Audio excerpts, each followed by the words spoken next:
Class 10वीं class के हिंदी काव्य खंड के जो पहला चैप्टर जिसका नाम है राम नाम बिनो बिरथे जगी जन्मा, और दूसरा इसका पद है जो नर दुख में दुख नहीं माने।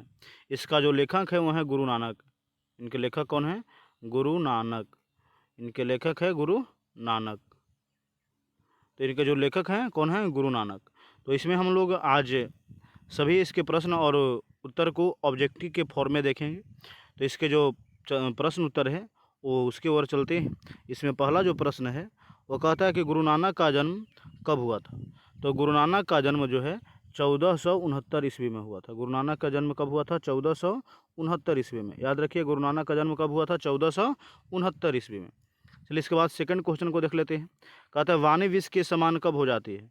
वाणी विष के समान कब हो जाती है? राम नाम के बिना, तीर्थ यात्रा के बिना, ज्ञान के बिना, किनमें से कोई नहीं। तो बार दिएगा राम नाम के बिना जो है वाणी विष के समान हो जाती है। तो चलिए हम इसके बाद नेक्स्ट प्रश्न देखते हैं। गुरु नानक का जन्म स्थान क्या है? गुरु नानक का जन्म स्थान कहाँ है? तो नंदग्राम में, तलवंडी, गुरु नानक की वेसंडी ग्राम। तो याद रखिएगा तलवंडी ग्राम में इनका जन्म हुआ था। इसके बाद नेक्स्ट जो प्रश्न है कहता है गुरु नानक का जन्म स्थान को क्या कहा जाता है? तो गुरु नानक के जन्म स्थान को क्या कहा जाता है? गुरुग्राम, गुरु साहेब, गुरु नानक की नान काना साहब। तो याद रखिएगा इसका करेक्ट आंसर होगा ऑप्शन नंबर डी, जिसका नाम है नान काना साहब। इसके बाद हम लोग अगले प्रश्न को देखें। अगला प्रश्न कहता है गुरु नानक की माता का नाम क्या था? तो गुरु नानक के माता का नाम क्या था? तृप्ता। गुरु नानक के माता का नाम तृप्ता। गुरु नानक के माता का नाम क्या था? तृप्ता था। उसके बाद जो नेक्स्ट प्रश्न है वो कहता है क्या कि किस मुगल सम्राट से गुरु नानक की भेंट हुई थी? तो याद रखिएगा बाबर से। किससे भेंट हुआ था? बाबर से। गुरु नानक का जो भेंट किस मुगल सम्राट से हुआ था? तो बाबर से। चलिए इसके बाद हम लोग इसके नेक्स्ट प्रश्न को देखें। नेक्स्ट जो प्रश्न है कहता है गुरु नानक किस भक्ति धारा के कवि हैं? तो याद रखिएगा निर्गुण भक्ति धारा के कवि हैं। किस भक्ति धारा के? तो निर्गुण भक्ति धारा के ये प्रमुख कवि माने जाते हैं। नेक्स्ट ऑब्जेक्टिव है इसका, गुरु नानक की रचनाओं के संग्रह क्या कहलाता है? तो गुरु नानक के जो कविताओं का संग्रह है वो कहलाता है गुरु ग्रंथ साहिब। क्या कहलाता है? गुरु ग्रंथ साहिब कहलाता है।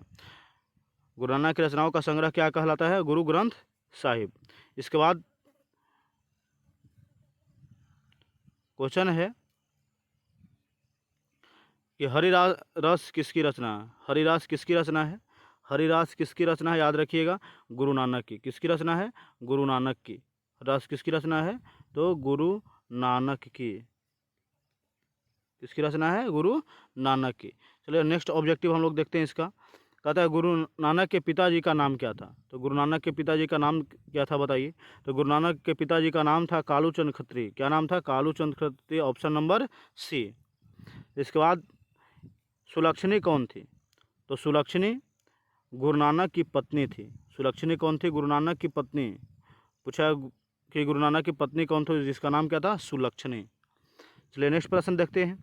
गुरु नानक के जन्म स्थान को क्या कहते हैं? गुरु नानक के जन्म स्थान को क्या कहते हैं? तो बताइए, क्या पहले भी आया था? नानकाना साहब। इसके जन्म स्थान को क्या कहलाता है? नानकाना साहब कहलाता है। गुरु नानक के जन्म स्थान नानकाना साहब कहलाता है। नानकाना साहब कहाँ स्थित है? तो पाकिस्तान में। कहाँ स्थित है? पाकिस्तान में। नानकाना साहब कहाँ स्थित है? पाकिस्तान में। इसका नेक्स्ट प्रश्न है गुरु नानक का कथन किस कवि के कथन के साथ मिलता है? तो याद रखिएगा कबीरदास। किसके कथन से मिलता है गुरु नानक के कथन? तो कबीरदास के। चलिए नेक्स्ट प्रश्न को हम लोग देखते हैं। गुरु सिख धर्म का परिवर्तन किसने किया? तो सिख धर्म का परिवर्तन गुरु नानक ने किया। सिख धर्म का परिवर्तन किसने किया? गुरु नानक ने। सिख धर्म का परिवर्तन किसने किया? गुरु नानक ने। गुरु नानक की रचनाओं का संग्रह किसके द्वारा किया गया? गुरु नानक के रचनाओं का संग्रह गुरु अर्जुन देव द्वारा किया गया। किसके द्वारा किया गया? गुरु अर्जुन देव द्वारा।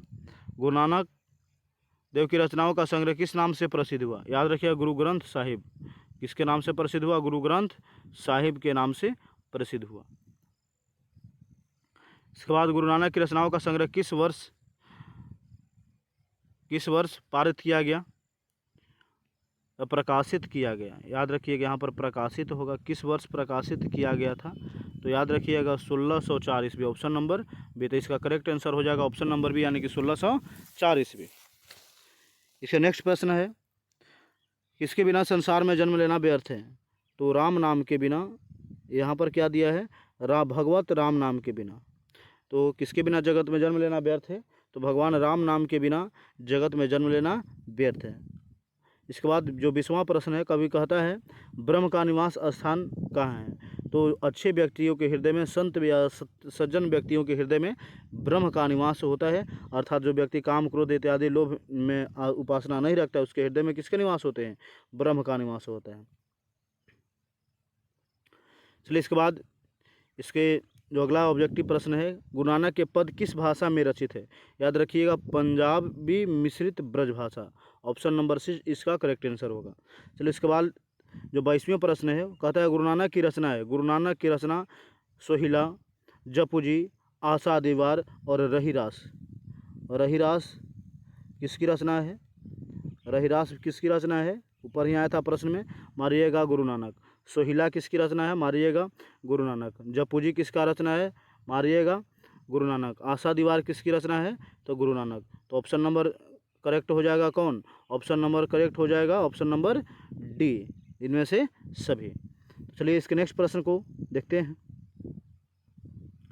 नेक्स्ट प्रश्न है, गुरु नानक ने क्या कहते हुए अपना प्राण त्याग दिए? तो गुरु नानक ने वाह गुरु कहते हुए अपना प्राण त्याग दिए। क्या कहते हुए? वाह गुरु कहते हुए अपना प्राण त्याग दिए। वर्णाश्रम और कर्मकांड, इसमें कर्मकांड है, यहाँ कर्म कांड का विरोध किसने किया? याद रखिएगा वर्णाश्रम और कर्मकांड का विरोध किसने किया? तो याद रखिएगा गुरु नानक। कौन? तो गुरु नानक। वर्णाश्रम और कर्मकांड का विरोध किसने किया? तो बताइएगा गुरु नानक। चलिए उसके बाद हम लोग चौथे प्रश्न की ओर